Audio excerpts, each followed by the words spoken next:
Everyone, good morning, welcome back to my YouTube channel it's me Moni. আমার ভিডিওতে তোমাদের অনেক অনেক স্বাগত।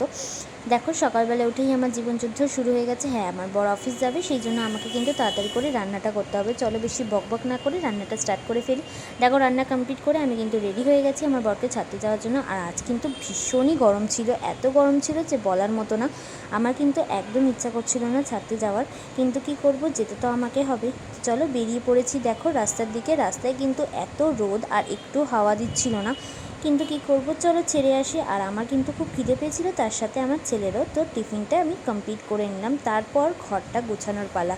যতটা সুন্দর করে আমি আমার ঘরটা গুছিয়ে রাখি, ততটাই কিন্তু বিচ্ছিরি করে আমার ছেলেরা আর আমার বর রাখে। যাই হোক, তার সাথে সাথে ভাবলাম একটু নিজের হোম রেমেডি কিছু টিপস অ্যাপ্লাই করা যাক।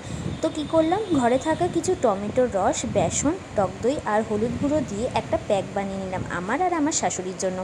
তোমরা চাইলে তোমরাও ব্যবহার করতে পারো, ভীষণ ভীষণ ভালো।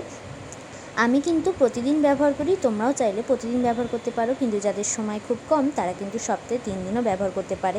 এটা অ্যাপ্লাই করার পর 15 মিনিট রাখতে হবে। রেখে যখন ধোবে, মুখটা এত সফট আর এত স্মুথ হয়ে যায় না, কি বলবো, তোমার নিজের দেখেই ভীষণ ভালো লাগবে, মনে হবে বারবার এটাকে ট্রাই করি। আমি কিন্তু সময় পেলেই কিন্তু এগুলোকে ট্রাই করতে থাকি। তো দেখো আমার প্যাকটা কিন্তু রেডি হয়ে গেছে। এবার কিছু বাকি কাজ ছিল ঘরে, সেগুলো কমপ্লিট করে ফেলছি। ঘর গোছানো তো প্রতিদিনের আমার কাজ, কিন্তু আমার নিজের ঘরটা গোছাতে কিন্তু আমার ভীষণ ভালো লাগে।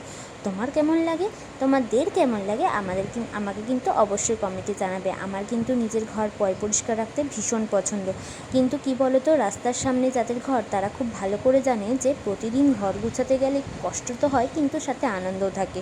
ঘর গোছাই যেমন, সেরকম কিন্তু ধুলোটাও আমাদের বাড়িতে কিন্তু অনেক বেশি বেশি করে ঢোকে, যার জন্য আমাকে খুব ভালো করেই ঘর পরিষ্কার করে রাখতে হয়, নাহলে ঘরে কিন্তু ভীষণ ধুলো হয়। আর সাথে আমার বাড়িতে একটা ছোট্ট আমার বাচ্চা আছে, যে কিন্তু এটা ওটা নিয়ে নড়াচড়া করতেই থাকে, তো সেই জন্য আমার ঘরটা আরেকটু বেশি ভালো করে পরিষ্কার করে রাখতে হয়। তারপর চলো, এবার সেই প্যাকটা রেডি করেছিলাম সেটা কিন্তু লাগিয়ে নিয়েছি। লাগিয়ে নিয়ে আমার ছেলের পেছনে একটু আমি লাগছিলাম, ও স্নান করবে কিন্তু আমি ওকে যেতে দিচ্ছিলাম না। দেখো, খুব বিরক্ত হচ্ছিল। সাথে ওকে একটা কিসি করতে বললাম আমার হাতে, কি সুন্দর একটা কিসি করে দিল, আর ও বলছে যে না না, আমি স্নানেই যাব। যাই হোক, স্নান চলো করে ফেলি। দেখো করে চলে এসেছি। এবার একটুখানি নিজের রূপচর্চা। হ্যাঁ, আমি কিন্তু পন্সের সানস্ক্রিনটা ব্যবহার করি। তোমরা কোন সানস্ক্রিনটা ব্যবহার করো অবশ্যই জানিও, এটা কিন্তু আমার স্কিনের সাথে ভীষণ ভালো স্যুট করে। তার সাথে পন্স ব্রাইটনিং ক্রিমটা ইউজ করে ফেললাম। তো চলো, সব কিছু হয়ে যাওয়ার পর এবার একটু পুজোর দিকে যাই। পুজো করে নিলে কিন্তু আমার ভীষণ ভালো লাগে। পুজোটা দেওয়ার পর কিন্তু মনটা ভীষণ হালকা হয়, জানো তো। সব রকম দুঃখ সুখ কষ্টের কথা কিন্তু আমার রামলালার সাথেই আমি শেয়ার করি, যে আমাকে প্রতিটা বিপদের থেকে বাঁচায়। সব কিছুর আগে আমাকে কিন্তু ঠিক কিছু না কিছু সংবাদই বুঝিয়ে দেয় যে কিছু না কিছু হবেই, বিপদ হোক চাই নিজের শুভ কাজই হোক না কেন।